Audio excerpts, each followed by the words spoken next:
Saya akan bacakan bagian firman Tuhan, Bapak Ibu, dari Lukas pasal 2, mulai ayat 8. Ya. Di daerah itu ada gembala-gembala yang tinggal di padang, menjaga kawanan ternak mereka pada waktu malam. Ya, inilah tempatnya, Bapak Ibu.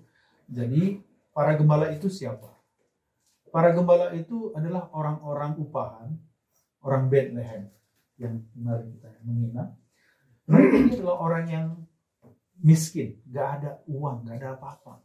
Makanya kerjaannya adalah membawa domba-domba orang kaya itu untuk diberi makan. Dan diberi makan di sini Bapak Ibu bukan sehari terus balik lagi, nggak bisa.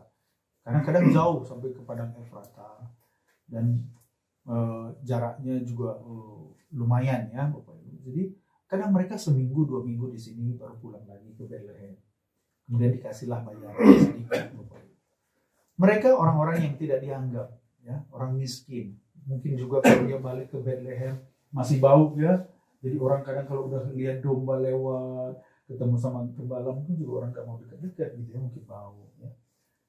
Tetapi mereka adalah orang-orang yang spesial ternyata ya. Tadi dikatakan malam itu waktu mereka ada di sini, ayat 9, tiba-tiba berdirilah seorang malaikat Tuhan di dekat mereka.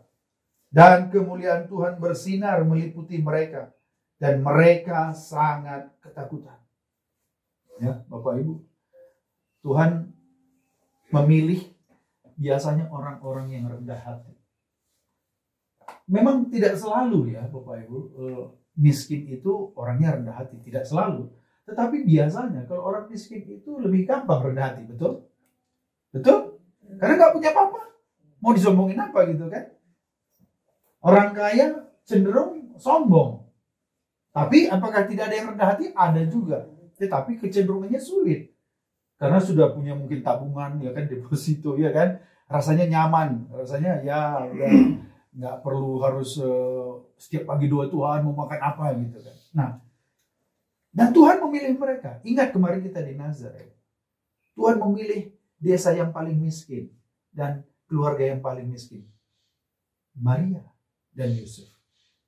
Nah, di tempat ini sekali lagi Tuhan memilih gembala-gembala lagi. Karena mereka lah orang-orang yang paling sederhana, Bapak Ibu. Dan ketika malaikat itu datang, mereka sangat ketakutan. Ya, belum pernah melihat itu. Ayat 10, lalu kata malaikat itu kepada mereka, jangan takut. Wow, ini sesuatu yang luar biasa. Perkataan yang pertama yang diucapkan malaikat itu adalah jangan takut. Tuhan itu mau supaya kita itu jangan takut mendekati Tuhan. Tuhan sendiri yang datang. Dia mau bersama dengan kita. Immanuel. Amin. Sebab sesungguhnya aku memberitakan kepadamu kesukaan besar untuk seluruh bangsa. Ya, ternyata berita kesukaan terbesar itu disampaikan kepada gembala, Bapak. Dan ini adalah berita terbesar di dunia ini. Ya, Injil bisara katanya ya, artinya Injil, kabar baik, kabar kesukaan, Injil, Bapak Ibu. Ini adalah berita terbesar yang ada di dunia. Berita yang membawa kesukaan. Ya. Kabarnya apa? Ayat 11. Hari ini telah lahir bagimu juru selamat, yaitu Kristus Tuhan di kota Daud. Nah, inilah yang perlu kita perhatikan hari ini, Bapak Ibu. Malaikat itu berkata, hari ini, ya, kepada gembala-gembala, juga kepada kita hari ini, telah lahir bagimu juru selamat, yaitu Kristus Tuhan di kota Daud. Nah, Bapak Ibu, kalau kita perhatikan, pesan ini sungguh luar biasa. Tadi dikatakan ada kesukaan besar, ada berita besar. Apa itu? Bahwa hari ini, ya, ketika itu diberitakan, telah lahir bagimu juru selamat. Kalau bahasa Inggris itu savior, ya, penyelamat. Kenapa juru selamat lahir berita besar? Kenapa kita perlu penyelamat, Bapak Ibu? Hah? Kenapa? Betul. Kenapa kita membutuhkan juru selamat? Karena kita ini adalah orang-orang yang gak punya harapan.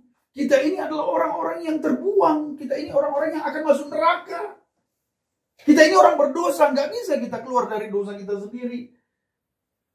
Kita ini ibarat orang yang sudah jatuh ke dalam lubang yang begitu dalam. Kita nggak bisa keluar sendiri, Bapak Ibu. Kita akan mati dalam dosa kita akan masuk neraka gitu. Makanya ini disebut berita besar, berita si meriah.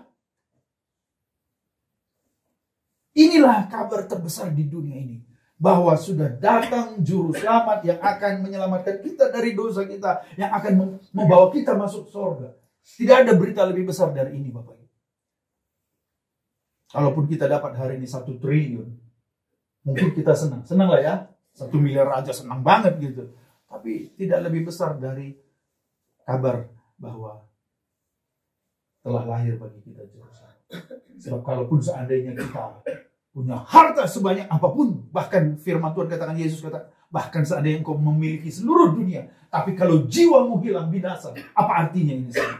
Itu sebabnya Bapak Ibu, berita di tempat ini bahwa telah lahir juru selamat itu begitu luar biasa. Dan kalau kita lihat nanti ya di ayat terakhir di bagian ini, ayat 20, ya, setelah nanti gembala-gembala itu mendengar itu dan dia kemudian percaya dan melihat bahwa Yesus sudah lahir, ayat 20 dikatakan, maka kembalilah gembala-gembala itu sambil memuji dan memuliakan Allah. Mereka begitu bersuka cita. Karena mereka sudah tahu bahwa sudah ada juru selamat yang bisa melepaskan mereka dari dosa mereka, yang bisa melepaskan mereka dari neraka. Bapak Ibu, saya mau tanya Bapak Ibu, di mana sukacita saudara setelah mendengar Injil? Hah? Saya takut loh Bapak Ibu, saya orang Karo, kita orang Batak. Kita sudah terbiasa dengar Injil, Injil, Injil, ya kan? Bapak kita, ya nenek kita sudah Kristen. Sehingga kadang kita tidak begitu bersuka cita waktu dengar Yesus sudah mati bagi dosa-dosa kita. Bapak Ibu hati-hati. Jangan-jangan kalau kita tidak merasa begitu bersuka cita dengan Injil, jangan-jangan memang kita belum merasakan Injil itu. Kalau seandainya saya kasih ilustrasi Bapak Ibu ya. Saudara punya hutang 10 miliar. Ada ceritanya di Alkitab. Kemudian saudara di penjara. Saudara terikat di situ. Tidak ada harapan. Tiba-tiba saudara dengar bahwa ada seorang pengusaha. Saudara nggak kenal dia. Tiba-tiba dia bilang, aku bayar semua hutangmu. Dan engkau akan keluar dari penjara. Dan hidup sama aku. Aku angkat kau jadi anak angkatku. Katanya dia konglomerat. Kira-kira gimana? Kalau hari ini Bapak Ibu dengar berita seperti itu, kira-kira sukacitanya gimana? Kita kan cerita sama orang, hari ini aku dibebaskan dari hutangku semua. Aku diangkat jadi anak angkat konglomerat, ya kan? Hari tanggung umpamanya ya. Wah, kita nggak bisa diam Bapak Ibu. Kita cerita sama orang tetangga kita, ya keluarga besar kita, semua kampung kita ceritakan. Nah, itu orang yang sudah dengar beritanya. Bapak Ibu, banyak kita orang Kristen, udah terlalu lama jadi orang Kristen. Sukacita Injil itu enggak lagi jadi sukacita yang begitu besar. Harus selalu dihidupkan, Bapak. Setiap pagi kita harus bisa berdoa, Tuhan terima kasih Tuhan Yesus. Kalau dulu engkau enggak lahir dan mati bagiku, aku sekarang akan masuk neraka Tuhan. Aku tinggal dalam dosaku. Ini berita kesukaan. Ya, lebih besar dari berita apapun di dunia ini. Bulan 8 kemarin. Ya, saya bawa anak saya keliling Jogja, Bandung, Jakarta untuk tes SNMPTN. Sebagai orang tua saya ingin anak saya yang terbaik. Dan waktu pengumuman kami di kamar ya, pagi-pagi saya berdoa sama dia. Terus dapat berita bahwa dia lulus di UGM Arsitek. Senang sekali. Besoknya dapat lagi dia di UI Arsitek. Lebih senang lagi. Tapi itu hanya senang sementara. Begitu dia udah masuk kuliah, dia cerita sekarang tugasnya banyak. Udah mulai, anaknya. Papa aku malam terus tidur, kadang nggak tidur katanya, kerjaan tugas banyak sekali katanya. Berita di dunia ini hanya sementara Bapak Ibu. Dulu saudara mungkin saya ingat pertama kali ya waktu saya tembak istri saya ya. Karena dulu dia cantik, dia banyak yang idolakan, ya, awak ini siapa lah ya kan? Ya kan, udah hitam pendek, ya hidup lagi kan. Tapi waktu saya bilang, mau nggak jadi istriku? Dia bilang, aku doa dulu 3 hari. Baru aku jawab, wah selama 3 hari Bapak Ibu. Deg-degan. Terima nggak ya? Terima nggak bisa tidur Pak. Hari ketiga saya telepon dia, gimana? Phone, saya bilang namanya phone ya. Waktu itu saking deg-degannya, saya harus jalan di jalan Bapak Ibu, udah malam. Dan waktu dia bilang, iya, aku mau, saya teriak-teriak di jalan itu. Saya bilang, tapi kan itu hanya sementara ya kan. Udah menikah juga, udah banyak masalah, nggak begitu lagi cintanya Pak. Ya maksudnya sudah biasa saja lah ya ketemu gitu. Bapak Ibu, tapi kalau sukacita tentang keselamatan, ini lebih besar dari apapun di dunia. Amin. Amin. Mari rasakan Bapak Ibu kesukaan besar. Ya, semua akan kita tinggalkan dunia ini. Sebentar lagi kok, nggak lama lagi. Paling lama juga menurut perkiraan saya 30 tahun lagi mungkin hampir semua kita udah nggak ada di sini kecuali yang muda-muda. Bener loh. Saya mungkin paling ya 5 tahun lagi lah. Iya bener loh. Iya kan? Saya 2 tahun yang lalu sakit keras juga saya pikir udah mau lewat ya kan. Saya bilang Tuhan terima kasih sudah melayani, saya sudah siap kok Tuhan karena saya sudah kenal juru selamat. Saya juga mau tanya, coba tanya di hati kita masing-masing. Sudahkah Yesus itu betul-betul memberikan kesukaan di hatimu? Jangan hanya sekedar jadi orang Kristen. Kau harus bisa merasakan seperti gembala tadi. Setelah mendengar kabar baik itu, mereka pulang dengan sukacita. Yesus itu artinya yang menyelamatkan kita dari dosa kita. Juru selamat yang menyelamatkan kita dari dosa kita. Karena yang memisahkan kita dengan Tuhan itu adalah dosa kita. Betul? Hawa itu, Adam itu dilemparkan, dibuang dari Taman Eden karena melakukan satu dosa loh. Nggak banyak, cuma makan buah. Dan Tuhan bilang, pergi kau dari taman ini. Karena di hadirat Tuhan, di sorga, tidak boleh satu dosa pun. Tapi siapa kita ini yang tidak melakukan dosa? Begitu banyak dosa kita. Makanya kita perlu juru selamat. Tanda orang yang sudah diselamatkan oleh Yesus, dia sudah diselamatkan dari dosanya. Pertanyaannya, sudahkah Bapak Ibu setelah terima Yesus, mengenal Yesus, engkau sudah dilepaskan dari dosamu, diselamatkan dari dosamu? Dulu saya hidup dalam hidup yang begitu mengerikan, tapi begitu saya kenal Yesus, Yesus menolong saya melepaskan semua kebiasaan buruk. Yesus melepaskan saya dari kebencian. Karena kita sulit mengampuni orang yang menyakiti kita. Betul? Betul? Tapi kalau kita baca di dalam, saya mau bacakan satu ayat Bapak Ibu. 1 Yohanes 3 ayat 15. Ini banyak nih kalau saya sedang bikin KKR di desa-desa, di Tanah Batak, orang Karo. Ayat ini selalu saya bilang, kenapa? Ini salah satu penyakit orang Batak yang sulit dibereskan. Apa itu? 1 Yohanes 3 ayat 15. Setiap orang yang membenci saudaranya adalah seorang pembunuh manusia. Dan kamu tahu bahwa tidak ada seorang pembunuh yang tetap memiliki hidup kekal di dalam dirinya.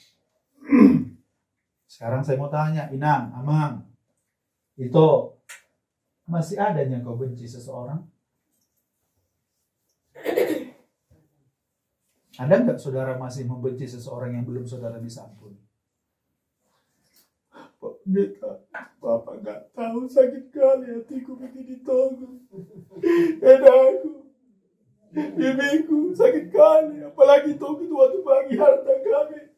Dia cuma dapat 1 miliar, aku cuma dikasih 50 juta, katanya kan. Kalau Pak Pendeta, ada tetangga begini, ada begini. Dengar saudara. Firman Tuhan bilang, siapa yang membenci saudaranya tidak peduli alasannya apa. Kalau saudara masih benci seseorang, firman Tuhan bilang saudara adalah pembunuh. Saya nggak peduli, kadang di tengah-tengah pendeta saya bilang, kalau saudara pun pendeta, kalau saudara belum bisa mengampuni seseorang yang menyakiti hatimu, karena pendeta pun kadang bisa pelayan Tuhan. sintua di gereja. Kalau dia belum bisa mengampuni orang yang seseorang, dia masih benci seseorang, tak masuk surga dia. Saya pun, walaupun saya nanti udah melayani berpuluh-puluh tahun, kalau saya belum bisa mengampuni seseorang, firman sesuai dengan firman Tuhan bilang, seorang yang membenci saudaranya adalah pembunuh. Dan kamu tahu bahwa tidak seorang pembunuh pun bisa masuk surga. Ngeri Bapak Ibu. Jadi kita bisa saja ngaku orang Kristen, udah lama di gereja, melayani, dan aktif segala macam, khotbah sana, khotbah sini, tapi masih membenci seseorang, tak masuk surga. Coba bayangkan, kalau ada orang yang benci nih sama seseorang, terus dia masuk surga, ya kan? Masuklah dia di surga. Terus dia lihatnya dari jauh, loh, itu yang aku benci kan? Dipanggilnya lah malaikat, kat. Kenapa katanya? Bisa nggak minta tolong katanya? Kenapa? Tolonglah jangan dekat bikin rumahku sama dia katanya.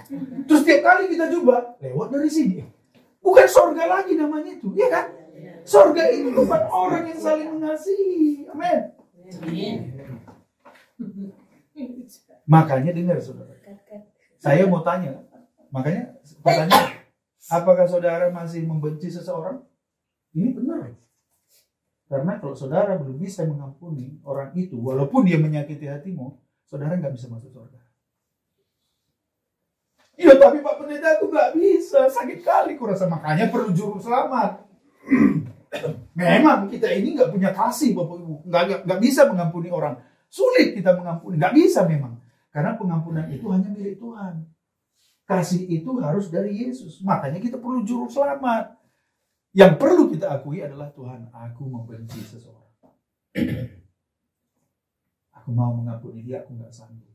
Aku perlu juru selamat, penolong, untuk aku bisa mengampuni dia. Saudara, makanya kita perlu juru selamat. Untuk menyelamatkan kita dari dosa kebencian kita ini loh Bapak Ibu. Karena saya tahu, orang Karo apalagi, ngeri kali kebencian. Ada di kampung kami ya kan, ini susuk. Itu tadi bagi harta, yang laki-laki dapatlah dia 1 miliar. Anak perempuan cuma dikasih 100 juta.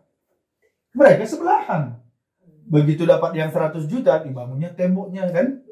Nggak mau lagi dia melihat adiknya itu, turun itonya itu. Oh, banyak orang Batak, orang kita. Jujur lah, ya kan? Saya pun dulu begitu, susah kali mengampuni. Tapi setelah saya percaya Yesus, saya tahu sudah diampuni, dan oleh kasih Yesus itu saya bisa mengampuni orang-orang itu. Amin. Firman Tuhan bilang begini, kalau engkau pergi ke gereja berdoa, terus engkau teringat dengan seseorang yang menyakiti hatimu atau engkau menyakiti seseorang, nggak usah berdoa lagi. Tinggalkan doamu. Nggak ada artinya kau berdoa. Nggak ada artinya kau gereja. Datangin orang itu.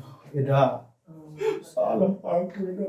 Aku yang salah. Itu bukan pula. Itulah kau Eda kan. Kemarin kau bikin aku sakit hati. Makanya jangan lagi begitu. Itu bukan. Berdamai namanya. Kita dulu yang berdamai hati. Eda, salah aku Eda. Aku yang salah. Berdamai.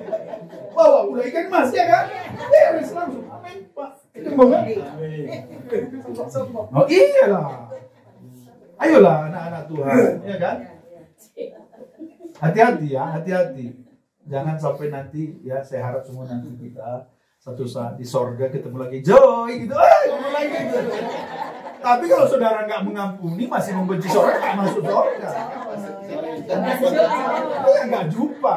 Nanti kita tanya, mana Ibu Sianu itu? Nggak ada di sini ya. Kok bisa? Udah sampai Yerusalem, udah nyanyi oh Yerusalem, nggak masuk Yerusalem lagi. Kenapa? Rupanya nggak bisa mengampuni. Aduh, sayang ya.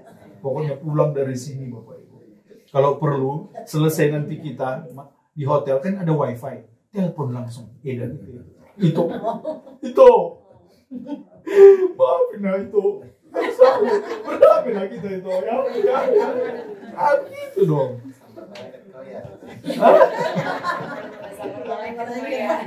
Jadi jangan jadi hanya sekedar orang Kristen Bapak Ibu. Orang Kristen nggak bawa kita masuk surga. Nggak. Nih Yesus menyelamatkan kita dari dosa kita. Yesus tahu kita nggak sanggup mengampuni, makanya Dia akan berikan hati yang baru. Minta Tuhan Yesus tolong aku. Aku benci sama dia. Tolong aku sudah bisa mengampuni. Pasti bisa. Ingat pengorbanan Yesus. Waktu Yesus disalibkan, dipakukan, dia bilang, Bapa ampunilah mereka. Karena mereka tidak tahu apa yang mereka lakukan. Tandanya bahwa nanti kita sudah mengampuni orang itu, Bapak Ibu dengar. Kalau engkau ketemu dengan mereka, engkau sudah bisa tersenyum. Seperti Yusuf. Yusuf itu dijual sama saudaranya. Ya kan? Tapi waktu dia berjumpa dengan saudaranya itu, apakah dia payback time? Ini waktunya balas dendam. Ya kan, dia udah jadi raja, ya kan? Kau dulu yang jual aku, katanya kan? Mau bunuh aku. Kan orang Batak, orang Karo gitu kan? Awas kau ya, gitu kan? Enggak. Yusuf bilang, saudaraku. Sampai saudaranya itu takut, tapi Yusuf bilang, enggak. Tuhanlah yang mengatur ini semua. Ya, dan apa yang dia lakukan? Nah, ini tanda kalau orang sudah mengampuni. Dia peluk saudaranya itu, dia kasih makan. Makanya salah satu orang Batak ini cocok sebetulnya. Makan-makan itu Alkitabiah. Kalau saudara belum bisa makan sama orang itu, saudara belum berdamai dengan orang itu. Yakinlah. Misalnya saudara bilang, Pak Pendeta udah aku mengampuni dia. Tapi kalau duduk sama, makan sama, nggak usah lagi. Itu bukan mengampuni. Mengampuni itu harus dengan kasih. Amin. Coba renungkan sekali lagi. Masih ada nggak saudara yang benci seseorang? Masih ada. Nah, makanya minta sama Tuhan ya, Inang, pulang dari sini berdamai, Inang. Kalau nggak sia-sia, ngapain Inang datang ke Yerusalem mahal-mahal? Alasannya apa? Ya nggak usah pakai alasan. Nggak ada alasan. Nggak ada alasan. Kalau kita nggak usah nanti. Tapi Yesus disalibkan pun dia mengampuni. Itu teladan kita. Dia nggak bersalah, betul? Tapi dia mengampuni. Kita pun harus begini. Nggak usah banyak alasan. Kalau ada alasan, berarti kita belum siap mengampuni. Ya, tak peduli siapa yang salah. Yang penting kita anak Tuhan, tahu firman Tuhan, kita yang mengampuni. Amin. Ini kabar baik, Bapak Ibu. Dan percayalah, ini kan namanya kabar kesukaan. Begitu saudara mau melakukan firman Tuhan, mengampuni, ya berkorban, ada sukacita, Bapak Ibu. Saya melihat banyak orang, belum pernah saya lihat orang, dia benci sama seseorang, tapi dia sukacita selalu. Tak ada. Yang ada mukanya berkerut. Iya kan? Gak ada sukacita. Ya makan pun dia nggak enak, tidur nggak enak, orang di sana ngorok. Ini mukanya ya. Harusnya anak Tuhan semua bersinar. Amin. Dan ada pengampunan, Bapak Ibu. Ya, itu sebabnya yang terakhir, Bapak Ibu. Para gembala ini tadi, walaupun dia miskin, walaupun mungkin dia tidak dianggap, tapi waktu dia dapat berita kesukaan itu, dia pulang ke Bethlehem, maka dia mulai ceritakan semua kepada orang-orang di kota itu. Dia tidak menyimpan kabar kesukaan itu. Bukan untuk dirinya saja. Dengar Bapak Ibu. Tuhan mau memakai saudara untuk memberitakan kabar baik kepada semua orang. Khususnya kepada orang-orang yang masih terikat dengan dosa. Orang-orang miskin. Orang-orang yang saat ini masih hidup dalam dosa mereka. Ya. Orang-orang yang kita lihat, aduh hidupnya ini masih penuh dengan dosa. Datang kita bilang, Eda, ada loh kabar baik. Rumah tanggamu bisa dipulihkan Tuhan. Oh Eda, oh Lai, kau bisa lepas dari judi Lai. Ada Yesus yang bisa menyelamatkan, melepaskan. Ada orang-orang yang hari-hari ini Bapak hidup dalam dosa, mereka terikat. Nggak tahu gimana caranya keluar. Oh mungkin saudara bilang, aku nggak bisa Pak Pendeta, aku mungkin sibuk. Nggak apa-apa, mungkin di tempat kerjamu saja. Tapi saudara juga harus mendukung pekerjaan penginjilan Bapak Ibu. Saudara diberkati itu untuk juga mendukung pekerjaan Tuhan. Ya, 2 tahun yang lalu Bapak Ibu, saya sakit keras ya, hampir mau mati. Tapi saya bilang sama Tuhan, terima kasih Tuhan kalau sudah mati, ya terima kasih lah kalau Tuhan bawa saya. Saya yakin Tuhan bawa saudara. Tapi Tuhan, kalau memang masih ada yang bisa kukerjakan Tuhan, pakailah hidupku, entah berapa tahun lagi. Ternyata Tuhan sembuhkan. Nah begitu Tuhan sembuhkan, saya bilang sama Tuhan, saya janji bangun 10 gereja Tuhan. Dari mana uangnya? Gak ada. Kalau minta sama istri keberatan ya kan? Maksudnya masa uang kita juga dicampur minta lagi kan kasihan. Saya bilang, mah ada nggak rekening yang kosong gitu yang nggak dipakai? Dia cari, oh ada ini, ya kan, rekening BNI katanya, udah nggak kepakai lah. Aku lihat rekeningnya udah nol ya kan. Boleh nggak aku pakai ini? Berapapun masuk ke sini, jangan lagi diambil ya. Ya nggak apa-apa kata istri kan. Yang penting ya uang belanja jangan diganggu ya kan. Lain gitu. Dan saya bilang saya berdoa sama Tuhan. Tuhan, ini ada rekening kosong Tuhan. Aku mau mendukung pekerjaan Tuhan penginjilan. Berapapun masuk ke dalam, saya janji ini semua untuk pekerjaan Tuhan. Saya janji begitu Bapak Ibu. Dan kalau memang kita berdoa begitu, Tuhan pasti berkati. Dan sampai hari ini, kalau saya hitung-hitung sudah hampir 1 miliar Bapak Ibu. Lewat masuk keluar masuk. Tapi sekarang kalau dilihat udah nol lagi. Karena saya udah janji sama Tuhan. Berapapun Bapak Ibu, 1 jiwa bagi Tuhan itu sangat berharga seisi bumi ini. Saudara, kalau bisa memenangkan 1 orang, upahmu luar biasa. Tidak pernah dikatakan di Alkitab ini dari Kejadian sampai Wahyu. Kalau kita kasih persembahan, kalau kita berdoa, kalau kita apapun, nggak pernah dibilang sorga bersorak-sorai. Ya dapat upah gitu. Tapi kalau 1 jiwa bertobat, Alkitab berkata seluruh sorga bersorak-sorai. Wow. Jadi begitu pentingnya 1 jiwa buat Tuhan. 1 orang saja bertobat. Makanya kita harus kerjakan ini. Siapapun saudara. Saya nggak peduli saudara pejabat, saudara pengusaha, saudara pegawai negeri.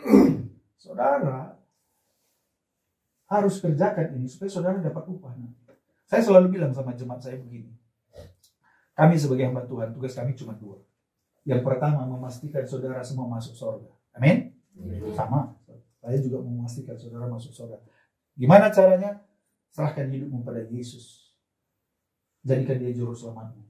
Iman, saudara. Itu yang pertama. Yang kedua, saya mau supaya saudara juga nanti masuk surga dapat upah yang besar. Masuk surga memang cuma-cuma karena kita percaya Yesus. Tapi bukan hanya masuk surga. Sekarang pertanyaannya, saudara nanti masuk surga dapat apa di sana? Itu juga sama pentingnya loh. Karena di 1 Korintus berkata, ada orang nanti masuk surga seperti keluar dari api, cuma pakai baju. Tapi ada orang akan mendapatkan hak penuh, akan diberi mahkota. Kenapa? Karena selama hidupnya, dia melayani Tuhan, dia mendukung pekerjaan penginjilan, jiwa-jiwa dimenangkan. Saya nggak mau Bapak Ibu, saya lebih kaya di dunia daripada di sorga. Saya nggak mau. Saya bilang sama jemaat, kita harus lebih kaya di sorga nanti. Karena itu kekekalan selama-lamanya. Kalau dunia ini nanti kita tinggalkan semua. Saya mau nanti di sorga itu rumah saya lantai 4, ada kolam renangnya, ya kan? Ya dong. Kira-kira begitu gambarannya. Jangan nanti di rumahmu di dunia ini lantai 3, mobilmu, sawahmu besar, banyak. Tapi nanti di sana kau nggak punya apa-apa, rugi selama-lamanya loh. Investasi kita harus lebih banyak kepada kekekalan. Tapi bagaimana caranya kita bisa menerima upah yang besar kalau ada jiwa-jiwa yang bertobat? Ayo Bapak Ibu, jangan salah jadi orang Kristen. Nanti bertahun-tahun jadi orang Kristen ya kan, Inang. Kelapa sawitmu banyak, tapi hanya untuk anakmu saja yang kau sekolahkan. Hanya kau bangun saja rumah, beli mobil, bangun rumah, tapi tak pernah dipakai untuk membawa jiwa-jiwa bertobat. Gak ada upah kita nanti di surga. Karena anak kita mau sebagus apapun, itu kan untuk diri kita, untuk dunia. Tapi untuk Tuhan apa? Jangan salah Bapak. Saya nggak mau. Saya mau semua grup joy ini. Nanti kita ketemu di surga. Dan upah saudara juga besar di surga. Haleluya. Ya, Bapak Ibu, inilah kabar baik. Ya, kenapa kita harus juga memberitakan kabar baik seperti gembala-gembala di tempat ini. Mari kita coba renungkan pagi hari ini ya. Saya kasih waktu untuk kita merenung sebentar. Yang pertama yang perlu kita renungkan. Apakah berita kesukaan itu sudah betul-betul saudara rasakan? Apakah hidupmu itu betul-betul sukacita? Lebih dari apapun yang pernah engkau rasakan di dunia ini. Bahwa engkau sudah diselamatkan dari dosamu. Namamu sudah tercatat di kitab kehidupan. Itulah sukacita terbesar. Yang kedua, renungkan.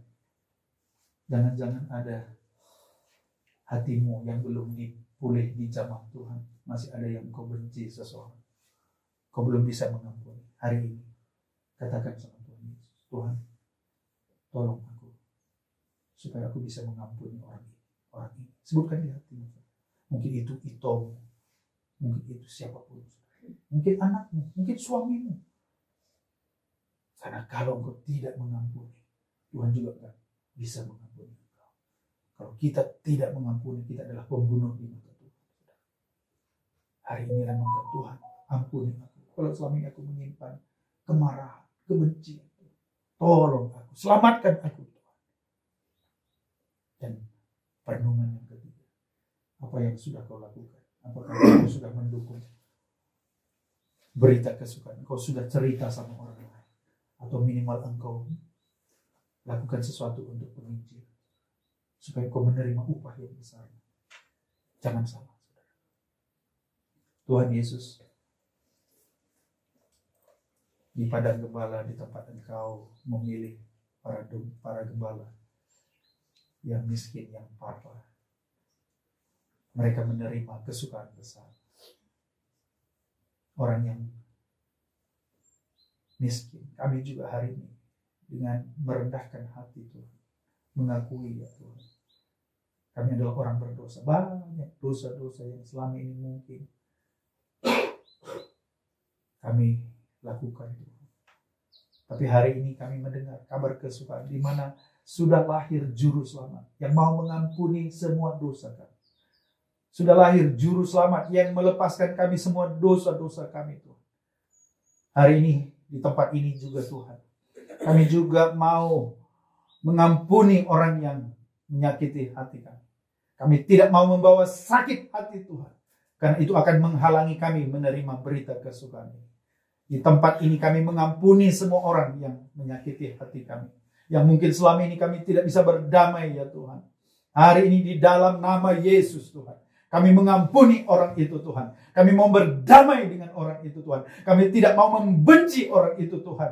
Karena itu akan menghalangi kami masuk surga Tuhan Yesus. Seperti Engkau mengampuni kami yang bersalah ini ya Tuhan. Kami juga mau mengampuni orang-orang yang bersalah kepada kami. Di tempat ini juga kami membuat janji tekad Tuhan. Kami akan memberitakan Injil kepada orang-orang di sekitar kami Tuhan. Oh Tuhan, begitu banyak orang di sekitar kami yang sedang berjalan ke neraka. Biarlah kami dipakai oleh Tuhan memberitakan kabar baik Tuhan. Mungkin keluarga kami, anak kami, tetangga, itu kami Tuhan. Tulang kami yang selama ini mungkin masih di dalam dosa. Kami mau cerita Tuhan. Kalau selama ini mungkin kami malu, mungkin kami segan cerita. Tapi ajar kami seperti gembala. Mereka tidak malu walaupun mereka miskin. Untuk bercerita kepada orang-orang di kota Bethlehem. Bahwa telah lahir juru selamat. Telah lahir penyelamat mereka dari dosa mereka. Terima kasih Tuhan. Kami berdoa supaya kami akan menerima upah besar di surga. Terima kasih Bapa. Ini menjadi doa kami. Ini menjadi ucapan syukur kami.